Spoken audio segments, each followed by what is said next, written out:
That's me. Okay, so are we now live again, I guess?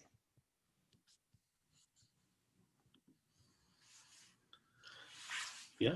Yes. All right. Hello and welcome everyone to our seminar series for ecology and evolutionary biology for the fall quarter.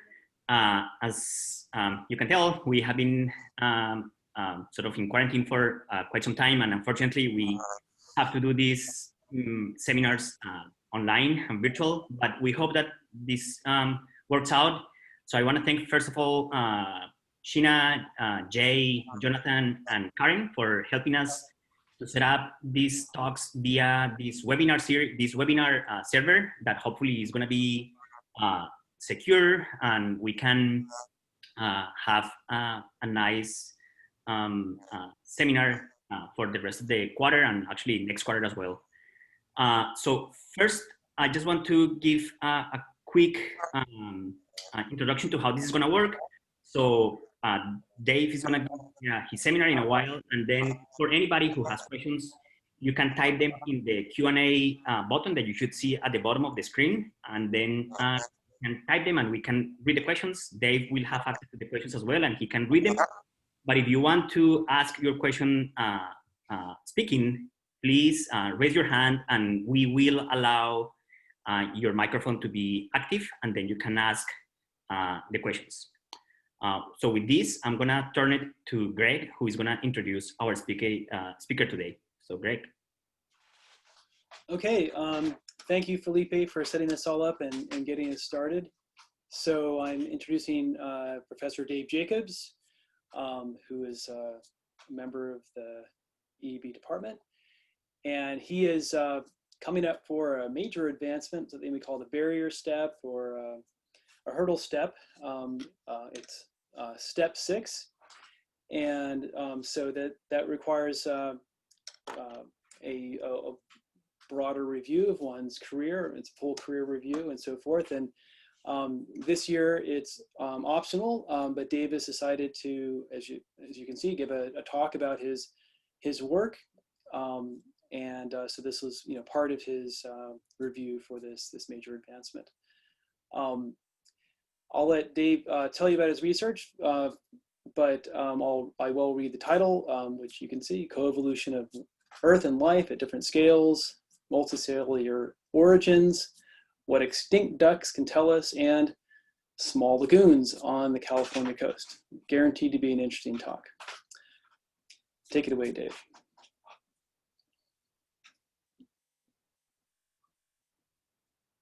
Okay, thank you. I think I'm now unmuted and hopefully you can hear me. Yeah, so I'm going to be talking about these 3 separate topics in this kind of general construct of coevolution of Earth and life. It's something that's basically central to what I do, and it's also something I teach about. So if you have, I teach a graduate as well as an undergraduate class in the winter on this topic, and so if there are people interested in taking that, have them join up. I also want to emphasize that in each of these 3 areas, I'm going to be giving some time to what was done this summer. So a lot of it is sort of just things that we're just discussing now rather than building only on what has all been published. And that's to sort of honor the interactions we've been having with a bunch of undergraduates and graduate students during these wonderful COVID times. So there's been a lot of Zooming that went into this. See if I can get the slides to advance. Yeah, so this is sort of the menu. I don't know whether this is something exciting like a dim sum menu, but there's kind of these 3 different areas and that we'll be proceeding through, and there's actually a presentation relative to each of these.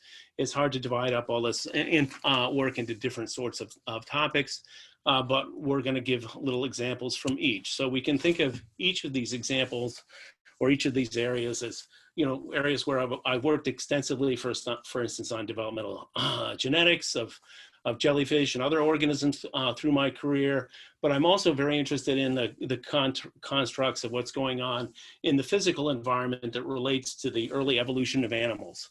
And here are 3 papers that were published recently that give you a flavor for some of that more biological aspects of the work before I proceed and talk about some of the more interesting interactions early in Earth history relative to the evolution of complexity. And so one thing that's important to realize is that the Earth has not been the same through time. For instance, there were times when it was one giant ball of ice, or it was covered with ice from tropics to pole. And so those turn out to be sort of important times. So we're going to talk about a timeline, talk about flow in multicellular communities, talk a little bit about cold and oxygen, and then talk a little bit about what we've been talking about this summer, which is how epigenetics in organisms relates to this broader geologic timescale across which organisms became more complex, and then in an epigenetic sense, and then became multicellular.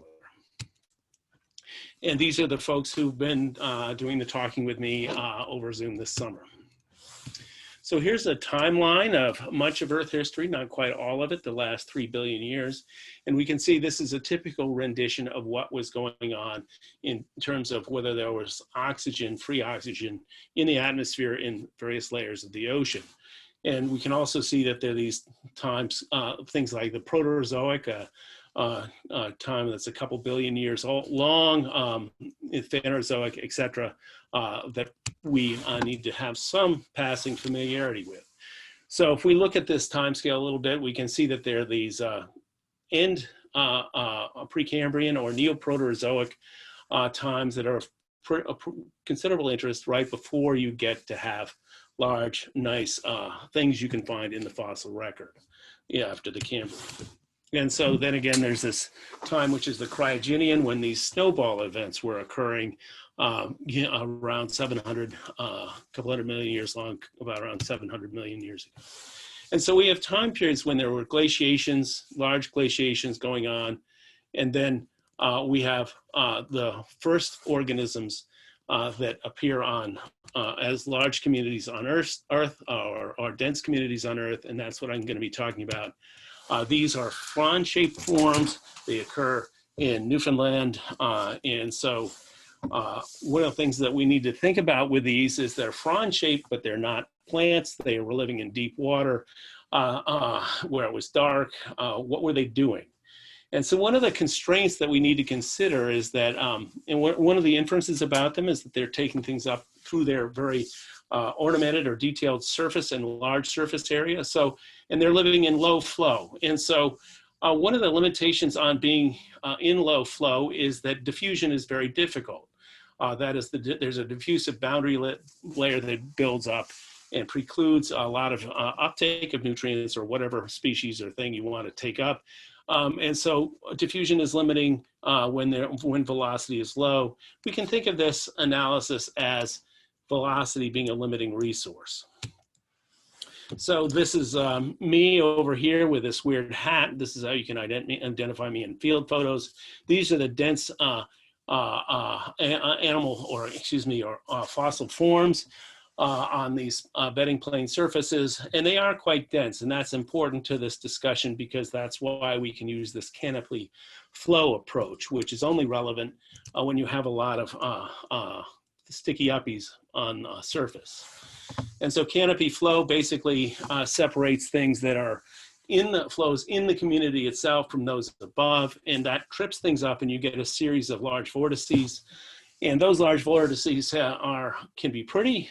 Certainly Van Gogh seems to have thought they were pretty since they operate, they're what make wheat fields wave, and et cetera. So they also provide some interesting properties to this community when we modeled it. This is modeling I did with a collaborator I found in Australia named Giselle Berthe.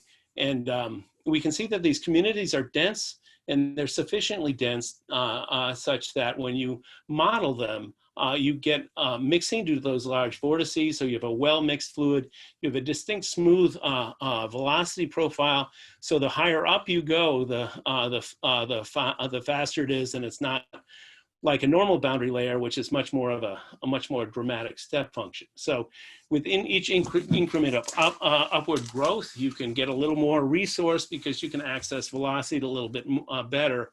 And so you can see that there's kind of an improvement that you can see relative to the absence of a canopy flow or the absence of the community as you grow upward. And so you have a reason to go become a multicellular form and grow up vertically.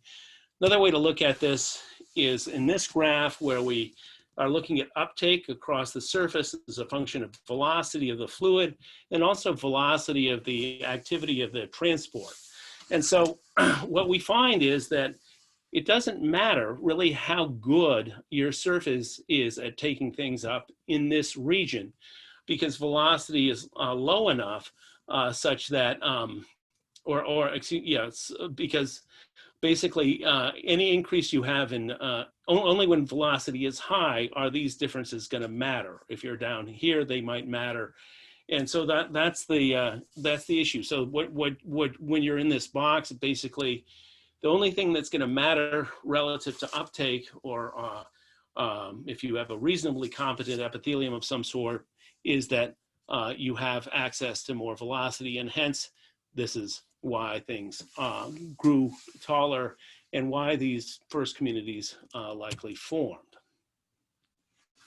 So let's move on and think about cold a little more. So one of the aspects of is that I'd like to point out is that cold and oxygen have some overlapping properties, or they're correlated in an interesting way. And so it isn't probably surprising that these forms evolved shortly after the series of cold events. And that is, and we can refer to this as the cold cradle. If we think of oceanography, there's global advection. You get cold water driven down into the ocean when you, due to these density differences. You also find that, you know, water is more soluble, gas is more soluble in water at low temperature.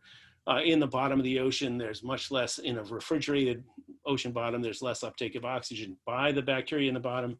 And of course, any large organisms that are tooling around will need less oxygen to do their tooling at lower temperatures.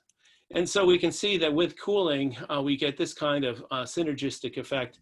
Relative to the last argument we made, however, at colder temperatures, such as were likely to be the case with those frond-like forms, viscosity will be higher at colder temperatures. Conversely, we can think of the opposite, and that is if we think of the whole suite of Earth processes in time, there are times when the oceans get warm, and warm temperatures can effectively produce what we can call warm graves as opposed to cold cradles, right? So we can have cold cradles associated with the time period when larger organisms started to evolve in abundance. And we have episodic events where we kill a lot of things, and extinction events, and nearly all of those are associated with the dramatic increases in ocean temperature and reductions in commensurate associated reductions in oxygen.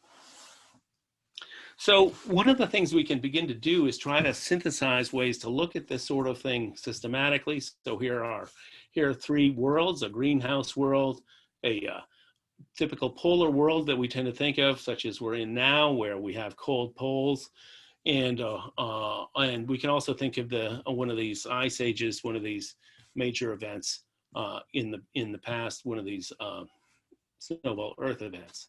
And so we can also then think about the ocean in terms of this process where you have high versus low overturning or advection of water. And we can see that you're likely to have a high overturning when you have cold poles and warm equatorial regions. But in fact, a warm world or a cold world will actually produce lower overturning circulation. If we go and look at some of the major glacial events in the Cryogenian this is kind of these two big ones, and then there's this more modest one, which is much like our glacial situation in the Quaternary these days with localized glaciation. And so what we can see is that that they will have slightly different properties, and it's actually right after this that we begin to see the first organisms, the communities that we just were talking about in that modeling exercise. And so we can think of these in this kind of context where these cold kinds of features are over here, where you have low overturning circulation, and you have the events that led up to the evolution of the organisms we were just looking at. And that is probably a lot more like a polar world, such as we're living in the Quaternary when there's ice on the poles, and that facilitates mixing and having more oxygenated deeper waters. And that appears to be critical to all the series of events that led to multicellular organism. If we want to compare that to other, or situate ourselves so we can think of different events, we could talk about the last interglacial and what kinds of movement on this curve it might produce. We can talk about the Permo-Triassic extinction, the largest extinction in Earth history, and we can think about the movement that it might have. It started at a relatively warm place and it got warmer. So you can see how these things might, how interglacials or major warming events during greenhouse times might affect or move things on this curve on the sort of warm grave or the warmer side of this curve. And we can also begin to have some way to then compare events so we can bring them forward to think about our current climate change. And all these little letters here are on a graph where we're talking about the departure from baseline, whether you got colder or warmer, and also the duration of the event from thousands to millions to billions of years. And so you can see that there are longer term events and shorter term events. Some of them lasted just tens of thousands of years. Others last longer periods of times, like the Eocene warm period here. And so you can then begin to try to place what's going on with modern extinction in this broader context using a graphic like this that allows you to make these sorts of comparisons. And we can begin to think, especially once we know how long it's going to last, what current global warming, where it should plot on a graphic like this. So this allows you to begin to compare all these kinds of events across the whole history, all of Earth history. Getting back to these events going on early in Earth history and what we were talking about or have been talking about and are still talking about in terms of trying to understand what's going on with the early origin of complexity in terms of the ideas that relate to epigenetics and phenomena like that. We can think of this as world time as being divided up into three parts: a time when there's local heterogeneity of oxygen, a time of large global perturbations where we're oxygenating deep water. And then we can also think about the Phanerozoic filter. What a lot of people like to think about the most is this time when there are lots of fossils and lots of life. And of course, we are alive at the very end of it. And we tend to focus on that. But that actually is kind of a bias or a filter that's obscuring our ability to really think and focus on what's going on in these earlier events. And so we've been trying to think about what's going on in these contexts. And so one thing that's important to realize is that life is basically redox dependent. It's in almost every way. We are all kind of fired up by electron transport chains and so forth that are associated with membranes that are all related to differences in redox state and hydrogen ion concentration. And those are effectively also found in sediments. And so this is a kind of pervasive thing on a number of scales, both within organisms, in sediments, and so forth. And so there are many ways to take advantage of redox difference. They all don't all require oxygen as a terminal species. There are other kinds of oxidants that are perhaps less desirable, but are also likely to have been around through the Precambrian, or at least the Proterozoic. And if we think about epigenetics, we can see that there are various kinds of epigenetics in different groups of organisms. Bacteria have specific sorts of mechanisms that regulate in a global sense through the cell cycle, basically because they're modifications to the backbone. And these turn out to be associated with redox responses. And so you can also have epigenetic or changes that are modulating through successive cell cycles in archaea, where they have, a non-histone chromatin kind of mechanism. So what's interesting about these is they're all, perhaps in some sense, not surprisingly, largely associated with redox differences. In other words, that's what they're responding to when they change, when epigenetic conditions change. Eukaryotic epigenetics is obviously far more extensive and far more complicated than any of these other kinds of epigenetics, but it is also, as it turns out, redox associated in many single-celled organisms. This is something we can look at in the rock record because we can see cysts. We can see encysting forms that are likely responding to changes in redox environments and therefore getting into a resting phase and then coming out of that resting phase. We can see that kind of thing also going on in the redox abilities of modern single-celled organisms, where they're changing cell state as redox environments change.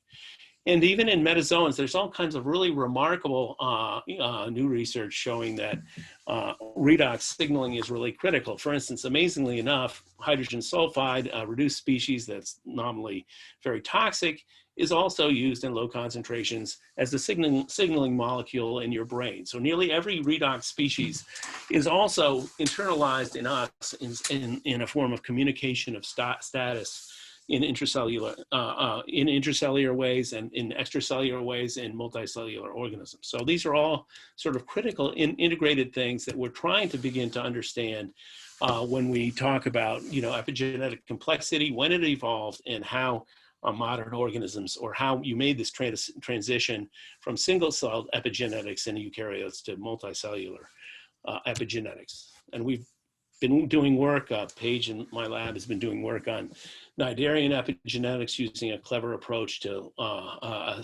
assess methylation in the absence of methylation sequencing or bisulfite sequencing. And you can see little details like parasitic Cnidarians have no methylation, and you can see these markers in their genes that show that, in fact, methylation has been lost. Whereas, medusozoans seem to be more methylated.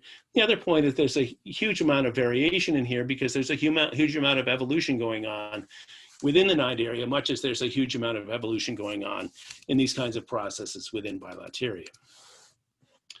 Stepping back to the origins of methylation, we can see that they're quite ancient. They're before this time period or during this time period when we had these whiffs and sniffs, or fairly reducing conditions and local variations. So by that time, we had many of the components that are used or involved in eukaryotic methylation. So in all likelihood, there's all kinds of responses of multiple cells to these sorts of changing conditions. Lastly, in this context, we're trying to think about other ways beyond those frond-like forms that are responding to these redox conditions. And we can think of epithelia as themselves, or sets of cells also, as redox partitions, or making redox compartments. And that's something we can think about when we think about these sort of second set of communities of multicellular organisms, which form these benthic flat-lying forms and are presumably using those to effectively focus the redox gradient onto themselves so they can take advantage of it. And so that's the kind of thing that's going on there, or that we're modeling and trying to assess how it's going on. So in summary, we can see that there's, during this, in summary, in this period of time, in the middle Proterozoic, when there's heterogeneity, we see lots of encysting forms in the rock record that then presumably open up and become new cell types when conditions change. And we've already talked about global perturbations here a little bit, and we can think of that in terms of the succession of frond-like and then flat-lying forms that are responding to these radically different conditions that are broadly available in first deep and then shallower waters that these forms are successively taking advantage of. And so that's the first part. Does anybody have a question? I can't really tell whether anybody has a question. Is everybody still alive?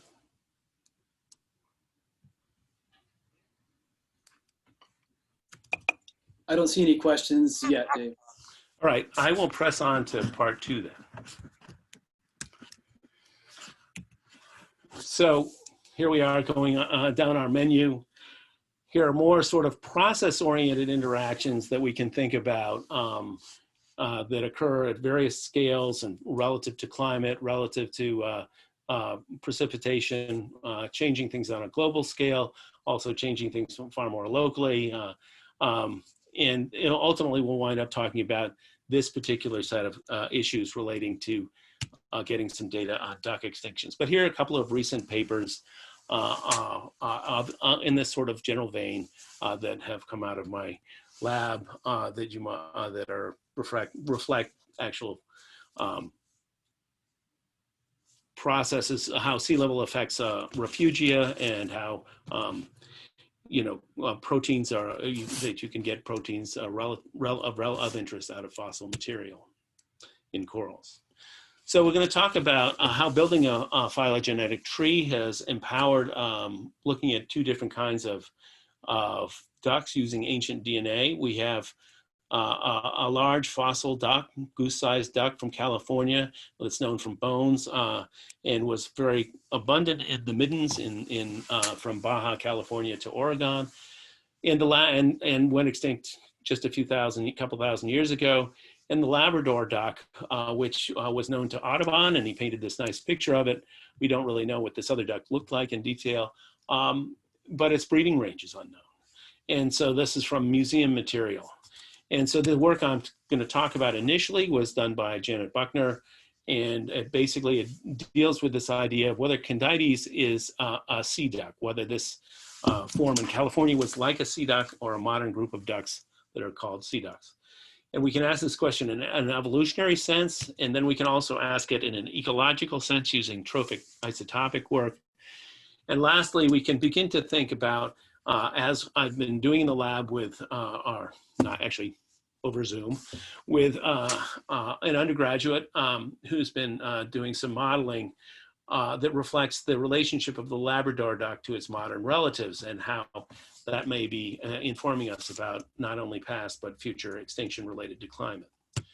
And so without further ado, here's a tree that Janet generated, and this is from DNA recovered from bones and museum material using a bait approach. In other words, you high grade it with RNA from, in this case, a bunch of, to pull out in this case, the whole mitochondrial genome. So we were able to recover a number of whole mitochondrial genomes, and Janet was able to generate a nice phylogenetic tree. We can see that there are these 3 groups that are sort of traditional groups that are relating to waterfowl or ducks, dabbling ducks, diving ducks, and sea ducks. And so we'd anticipated that we were looking at a sea duck, and of course, we were wrong. It turns out the Candides, this duck from California that is now extinct, is a sister to the dabbling ducks. And as such, it's you can say that, well, firstly, we can say, no, Candides is not a sea duck. And secondarily, we can say that some folks ate an ancient lineage and it's gone now. Pressing on to the idea of whether potentially Candides is ecologically a sea duck.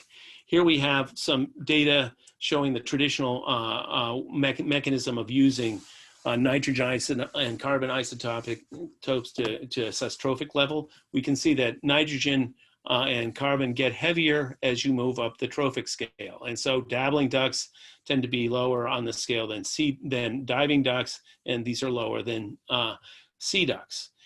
And then we can see how this works out relative to Candides. And so Candides material has seemingly a higher trophic position than any of these other ducks. And so if we want to think of it as this is in a trophic context, we can say, well, perhaps, you know, these are diving ducks, or even more so, that they are presumably eating more animal prey and higher trophic animals than these other ducks are. Another thing we can do is compare them to other resident marine predatory vertebrates like mammals and birds. And we can see Brandt's cormorants are over here. Here are seals, and here are otters, which have a broad spread because they have a somewhat heterogeneous diet. And we can see that the Candides here overlap with these, but are certainly not exactly comparable to any of them. What's going on here is we have different kinds of prey. Some of them are from offshore and tend to be a little higher in nitrogen, and they are, and these are more fishy offshore predatory things. And then we have a lot of vegetarian sorts of invertebrates that are the basis of more nearshore food chains. And we can see then the Brandt's cormorants, the seals, Candides, and the otters. And so what's interesting here, or is interesting from an archaeological or human standpoint, is that otters and Candides overlap the most. And so this leads to this kind of argument where you can begin to infer what's going on in the last 10,000 years and try to understand the successive sort of interruptions or direct and indirect effects that may be going on as we remove ducks from this system. And so what goes on is that as ducks go down, otters go up. So otters actually seemingly are sampled more heavily as you get later in the Holocene, and as human populations go up, otter populations also go up. Some prey species like abalones get smaller. So this is an interesting dynamic, and the argument is that there's competition between these, or was competition between these extinct ducks and otters, and ultimately this release from competition led to an increase in otters once people got around to eating the ducks. And so we also work climate in here, which may also have an effect on this situation. So if we want to sort of summarize what's going on in a general way, is people wound up on this coast, presumptively maritime people coming down the coast of the Americas from Asia, starting perhaps around 15,000 years ago. People first eat things like stellar sea cows, which once occurred on California coasts, but are now, or off California coasts, but are now long gone. So, and only later did people wind up eating the Candides. And we can see that there's a presumptive interaction potentially and some competition with otters. So we can summarize, yes, this is ecologically kind of an uber sea duck, and no, it's not evolutionarily a sea duck. All right, let's now we're going to switch ducks. We're going to start thinking about the Labrador duck, the modern duck that was shot in the 19th century, mainly off of the East Coast, and when it was wintering. We don't know where it spent the summer. So here we have our tree again, and we have time resolved because we have used various fossil anatids to try to get a time tree. And so when you, so we can then look at the relationship between the organisms, in this case, the Labrador duck and Stellar's eider, and it turns out they are sea ducks, both of them, and they are sister taxa within a larger eider clade. And so that's interesting. We have these two rather pretty ducks, one of which is still alive but rare, and the other which is extinct. And so what's also interesting about this is that these ducks seem to have evolved about the same time the northernmost parts of the world were cooling, about the same time you find evidence of ice and dramatic cooling of the northern seas. And so the idea is that this is, and this is further interesting because Stellar's eider appears to be a permafrost dependent nester. It nests in kind of these lowland areas where you have alluvial sediments that are frozen, and water pools on top of those during the summer. And around those pools, there's a slight amount of grassy vegetation that's produced in places like Point Barrow. And they are breeding around these pools almost exclusively in a variety of places. And so realizing this, it seemed to be interesting to then speculate as to where Labrador duck might have bred. And so going on, Steller's eider breeds in Siberia and Alaska. So if you go to the east in Canada, you find comparable habitats that are not occupied by Stellar eider, and they're limited, and they're only in this region of the Fox Basin primarily. And so that's potentially interesting. And the limitation on this habitat is largely because during glacial retreat, you don't produce a lot of the nice alluvial sediment, or at least during glaciation and following glaciated landscapes don't produce a lot of this nice flat-lying sediment that the unglaciated areas of Siberia and northern Alaska produced. And that's presumably why you have less of this habitat and why you may have had loss of habitat, potentially leading to extinction of Labrador ducks, or associated with the extinction of Labrador ducks. So we can compare that then to the situation in Steller's eider, which is still alive, and we're interested in both ducks, but starting with the Steller's eider and looking at a variety of maxent sort of approaches. And we can look at general maxent inferences based on the locations in which Steller's eider breed, and we're now looking at the modern duck and trying to infer where its habitat might have been.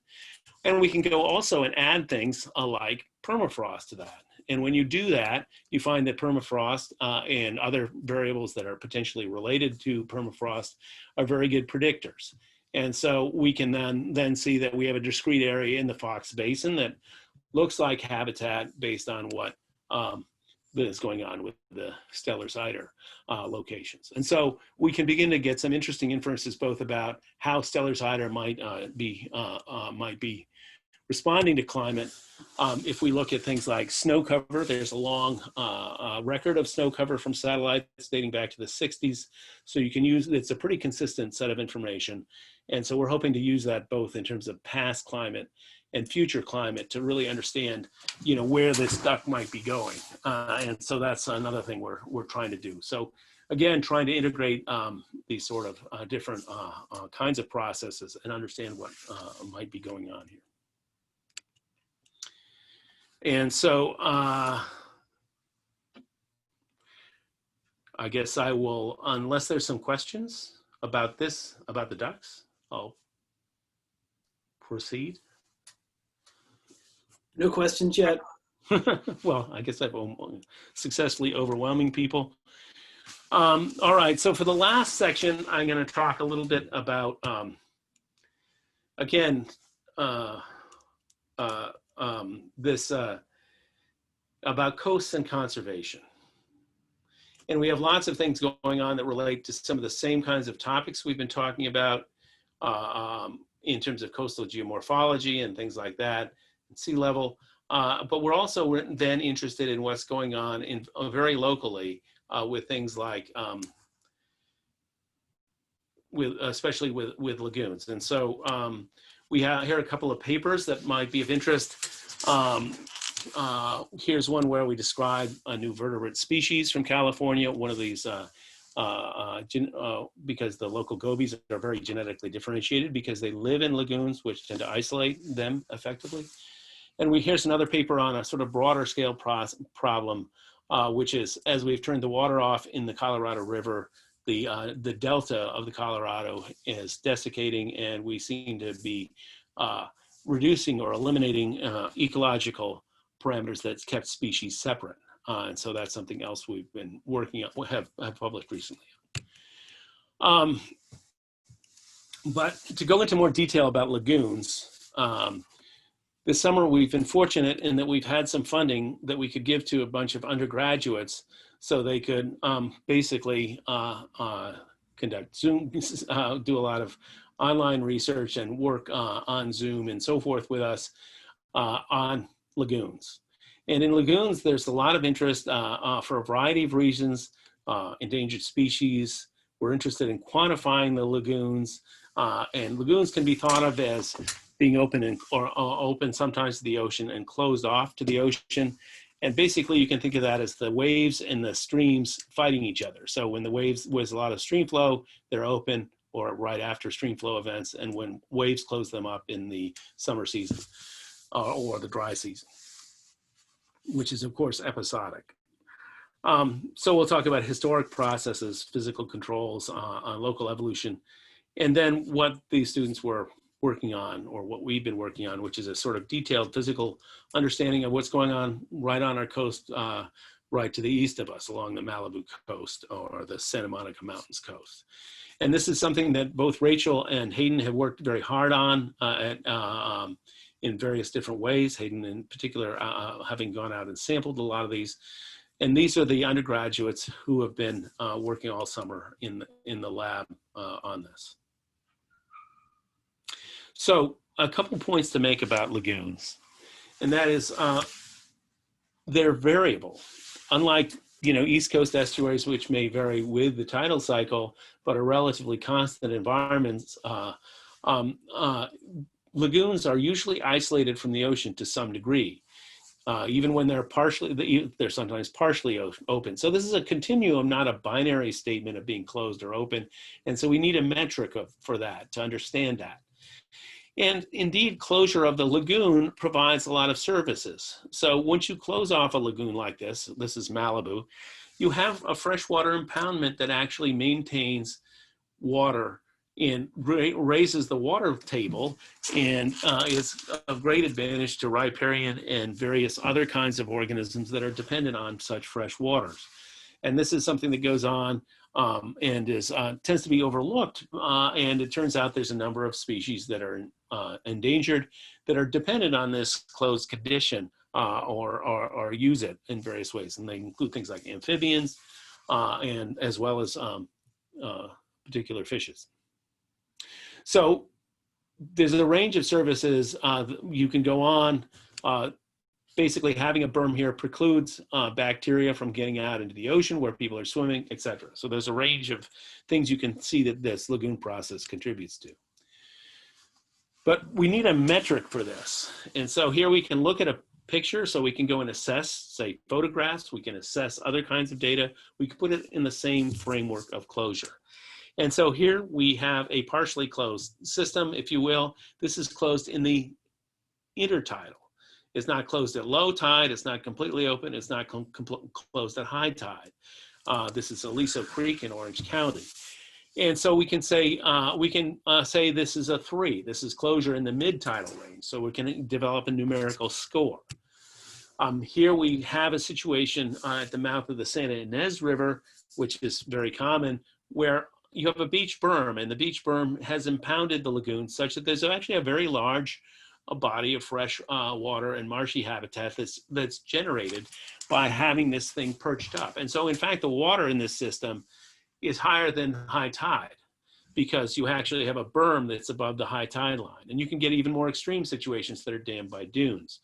And so you can come up with a set of things along this nature where you can look at how close these things are, and you can have a score, or and you can interpret a bunch of things like air photos and other kinds of data in the same framework. And so in addition to that, if you look at systems, we can see here we have 2 systems, Malibu and Devereaux. We can also see that the water level in each of these, when they're isolated from the sea, can vary. So in Devereaux, for instance, there's a tendency to dry out. So in the summertime, you have desiccation. And so you can score a variety of sets of images going from the first maps to subsequent imagery. And you can say, well, this is desiccated or low, or near overflow, or below overflow, or what have you. And you can see you wind up with a different set of things. You don't find this Malibu when closed to be desiccated or low. So you see that you have a different set of properties that these different lagoons have. And just to point out, you can do this on these old maps. The first maps of in the 19th century show, for instance, here's the Carpinteria Reserve. We can see that historically was a 3. It was closed in the mid-tidal. So we can see that here's the opening here. We can also see that the adjacent site, so this is the low tide line, but there's no closure at the high tide line. So in this site, we can see the low tide line and the high tide line. And so we know that this is closed, and we're inferring that it's perched based on the absence of a dune, but the presence of this sandy feature. So we're saying that this is a perched lagoon. We can also say that if this perches up high enough, it can flow out to the other system, that is to Carpinteria. And so it turns out that probably isn't going to happen anymore, because this is what's there now. This is, of course, an overflow feature from one lagoon to another, and now it's a residential area. And so, you know, you can see that things change through time. In fact, if you look along our coast in this historic maps, you can find that there's lots of lagoons that aren't here anymore. This is in Ventura County. And so we're interested in these kinds of problems. Another thing we can look at from these early maps, and here's a scoring that I did of all the openings I could see on the maps between the Bay Bridge and the Mexican border.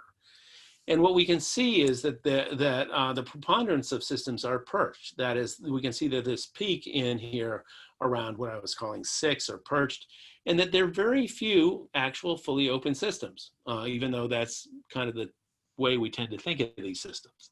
So there are very few that it would have been navigable, et cetera. And so we can also see where those things, we can also see that if we have systems within a bay that's protected from waves, they tend to be more open to the bay than the systems that are exposed to the sea, because wave action is lower. So they are not as isolated from the bay as the outer coast systems are isolated from the sea. If we turn and think about systems from a hydraulic situation, we can see that basically what's making these systems is high flow. Obviously, there are impacts on what can happen these days, but when you have very high flow, you scour out the lagoon and you remove sediment, and that removal is essential so that you can have a place you can close off and pool water. So scour is important. So it's something we'll get back to. If we go back to the previous concepts, we can see that the succession of features, we can see that dune dammed or high on that closure scale features are more common, and they're tending to face the north and west, whereas things that are more open tend to be more on the southern sides of peninsulas.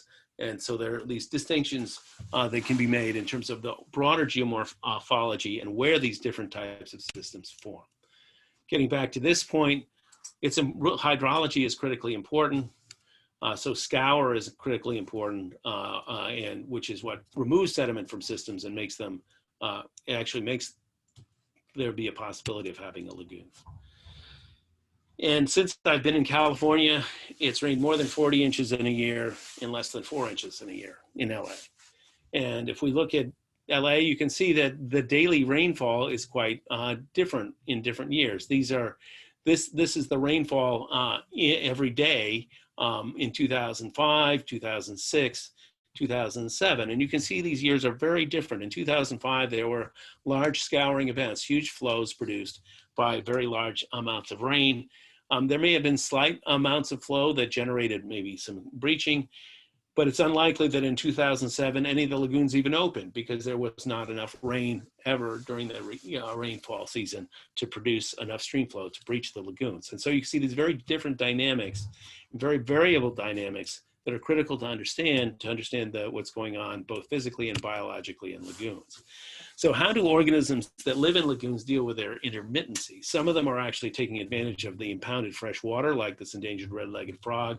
Some of them also, such as steelhead, take advantage of closed systems to feed before going to the sea. The tidewater goby is unusual in that it's a lagoon specialist, and it lives primarily in the lagoons. And we can see that there's this kind of gradient of fauna that you have between when you have small versus large systems, and between wet and dry years, the same system would be moving up and down the scale. So you need to think of this dynamics in terms of the biology. For example, if we look at 2 years of data, we can see that it looks like tidewater gobies are moving around in this region of the Central Coast from this assignment test using microsatellite data, but they're not moving around in another year, in 1990. So what's different between these 2 years? Well, it rained a lot just prior to this sampling event, and it had been dry for a long time prior to this sampling event. So you have very little dispersal versus a lot of dispersal. So you can see how there's direct interplay between this variation and the biological consequences. All right, so if we're going to deal with the Malibu Coast in lots of detail, we like to have information, and we're trying to develop information with a set of undergraduates. I was talking about waves, trying to also figure out the hydrology of ungauged streams. We're doing air photo analysis of closure, which is something we began with, and I was showing you data of that type, looking at historical maps, synthesizing all the biological records that we can get from other sources, such as museums and other people's field notes, and also have gone out in the field a lot to take photographs, measure things physically, and sample them biologically. And this informs eDNA, such as assessments we're doing before and after the Woolsey fire, and also hopefully restoration. And restoration is important in these small systems, as I would argue, because they provide these little microcosms that are very local for people to interact with and so forth. So if you look historically, here's some of the first maps of the coast. And you might get excited about Malibu. Here's what Malibu looks like on these early maps. And there's one structure here in 1877. And so, but what I also was interested in is that there's a number of systems that aren't there anymore. So in Paradise Cove at the end of Solstice Canyon, and at Santa Ynez, which turns out to be the intersection of PCH and Sunset Boulevard, there were lagoons, but there are no longer lagoons. These things are all paved over completely and are just in culverts. And so that's something so this is interesting in terms of trying to understand what the past dynamics of all these systems were like. And so we want to understand this sort of phenomenon. Maybe we can restore some of these places in some distant future. So there's lots of stream mouth features, even along this limited coast of the Santa Monica Mountains. And we can assess all of these with, in terms of air photos of their closure dynamics. And we can also begin to try to figure out what's going on with each of these drainages in terms of the hydrology through time. So anytime we look at an image, we can know what the antecedent or the previous rainfall phenomena were, so we can really understand where the system is. And so these are all the drainages along the coast, and even these small drainages, we should, with further effort, be able to figure out exactly what the flow was, say on December 18th, or in the week or the month or the year before December 18th, when it rained a lot, or when there, and so we'll be able, or when there was a picture, and so, and we want to figure out what the metadata are associated with that image. And so that's kind of an important part of the analysis. We also have a lot of 10 systems that we've been sampling regularly, and this is a lot of work that Hayden and others have been working on in the lab, and I've done a lot of. And we take a bunch of pictures from various stations, and we do measurements to the sediment surface and or to the top of the water and the bottom of the water from a bunch of points. And we also measure the height of the berm relative to the top of the bridge by using a sighting approach. And so we get a lot of information physically from these systems while we're also capturing, in some cases, certainly capturing images, but also capturing information about fauna. And so we can see that, you know, there might be opportunities for restoration here, which would be interesting. This is a tiny system, and we can look at it, how it's changed through a series of images. One important thing is that waves sometimes remove the beach. So there's a huge wave event just prior to this image. So there is no beach anymore in front of where the opening is. And so you can see how this dynamic changes things. We can also see that there were tidewater gobies kind of living like trolls under the bridge here in this little pool for a number of years. And that pool got, as there was little breaching and little scour, that pool got smaller and smaller, such that by this time in 2014, tidewater gobies had been extirpated. Interestingly, there were large flows subsequently, and that scoured this out. And so this water is now actually something like 10 or more feet deep. I was trying to measure it with a long stick. And so we actually have really good tidewater goby habitat, but we don't have tidewater gobies, presumably because they were not able to disperse here. So we can see the dynamics of these systems. We can see potentially how we might be able to modify them and hopefully expand the habitats around them by removing structures and potentially getting new and better features. So we can support the range of endangered species that might have used them, such as red-legged frogs and tidewater gobies and so forth. So we're doing that in a lot of detail with this funding we were able to get from the Lawrence National Lab, which has gone to a number of these students in support of their work this summer. So that's what we're up to. And that is the end of my talk. So I covered these 3 topics. Anybody remember anything about anything, or want to go back to a particular slide? Or thank you so much. Excuse me? I was going to say that thank you so much for the talk, and I'm just going to remind people to type questions in the Q&A or ask the questions live if you want to. There's a question by Colin. I don't know if you can read it, Dave. I have, let me see if I can figure out how can you read it to me? Actually, I can't see anything now. So Colin asks, returning to the first third of your talk, your work suggests that a driving force for the evolution of multicellularity is its effect on fluid dynamics. I'm wondering about how this mechanism scales.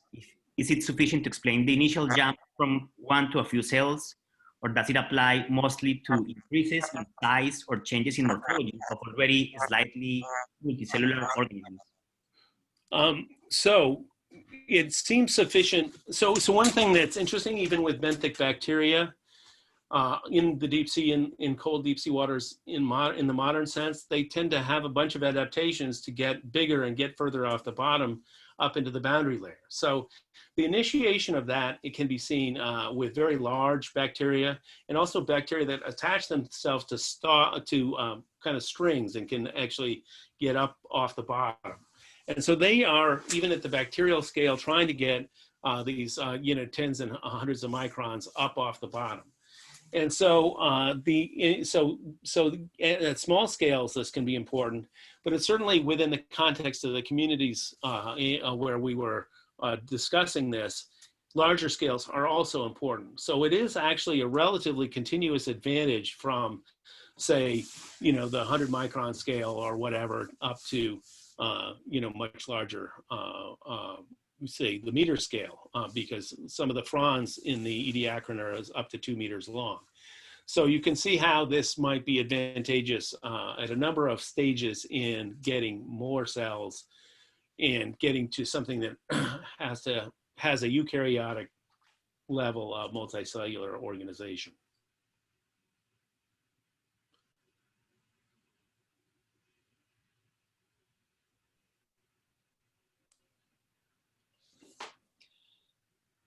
Dave, this is Greg. I have a question I'm just going to deliver orally because I can't figure out how to put one in to text. But anyway, I was wondering to what extent you think what's going on with lagoons is being affected by what people are doing upstream. So water diversion projects, agriculture, things like that. I mean, to what extent does that affect whether the sand berm is breached in a particular year and that sort of thing? A lot. So there's so the most, I mean, and there are any number of things we can talk about, but within the data that we've collected, we look at Santa Monica Canyon, which is a highly urbanized watershed, and we look at others where at least the upstream parts of the watershed are relatively intact, like say Big Sycamore, but most of the others have a lot more natural habitat. And what we see at Santa Monica Canyon is that every time it rains even just a little bit, it breaches. And that's because the flow is incredibly flashy, because the drainage occurs very efficiently off of the hard roofs and roads and things, and because it's channelized. And so all that leads to even if it rains a half an inch or an inch, certainly in the fall, when it hasn't rained in months and months, you're going to breach the lagoon. And that's not true of any of the other systems, or most of the other systems. They vary on this regard, but it's not true of any of the other systems to this extent. And so that substrate makes a big difference in what kinds of lagoon response you get. And so other systems which have a more natural substrate, if they have a lot of cobble and absorptive material, that has to get hydrated in the first few rains of the year, especially if they're not huge rains. And so you don't really get stream flow of any significant amount, and you don't even really fill up the lagoon until you've had a few rains and until you've maybe accumulated a couple of inches of rain. And so that's why some of these lagoons are not maybe breaching at all over drier years, or if they are breaching, it may not be due, it might be a wave-driven event or whatever. So there's a very different dynamic in systems that have a typical an urbanized watershed. And there are any number of other kinds of implications, obviously, for nutrients. One of the other implications is there's actually a lot of water delivery to some of these systems. It's not just water extraction. So both things can be going on.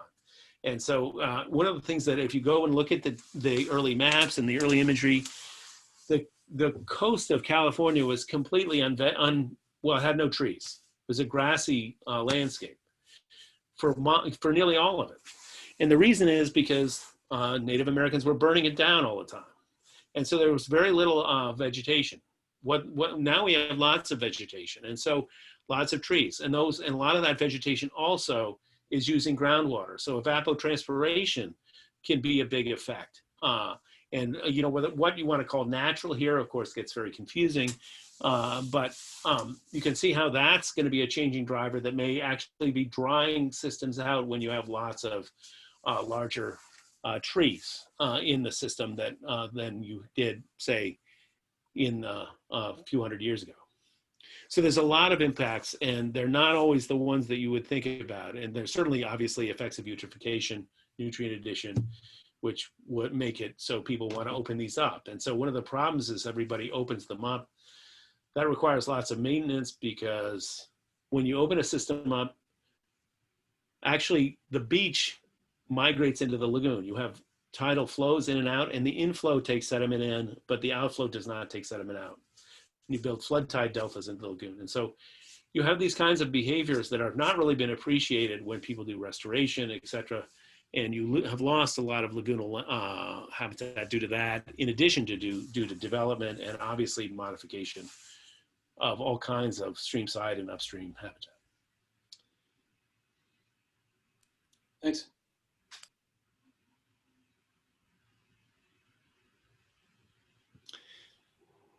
There's a question from Christian. Yeah, so Mike, Dave, there's another question here.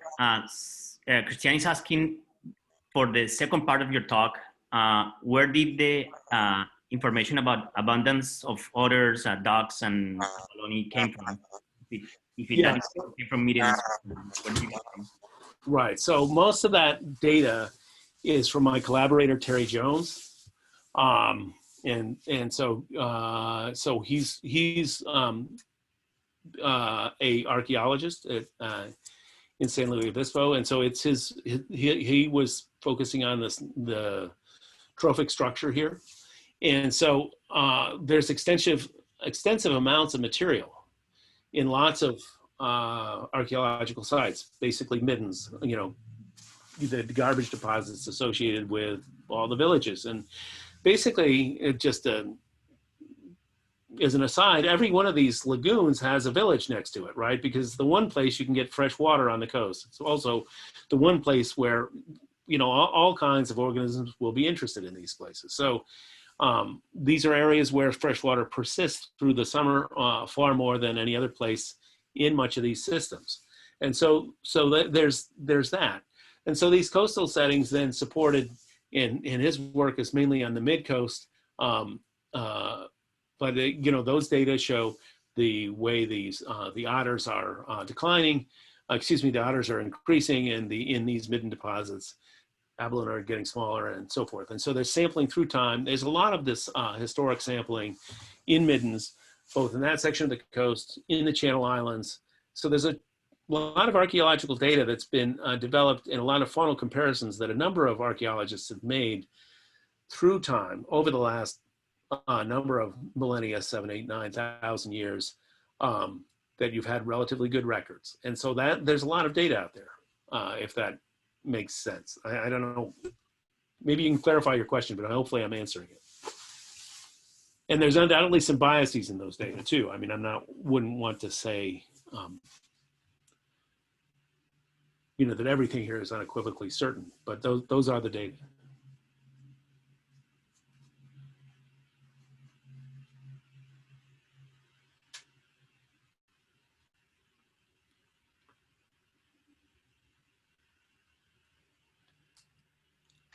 Well, thanks a lot, Dave. That was a really interesting talk. I don't see any other questions, and we're past our time, so I think we should wrap it up here.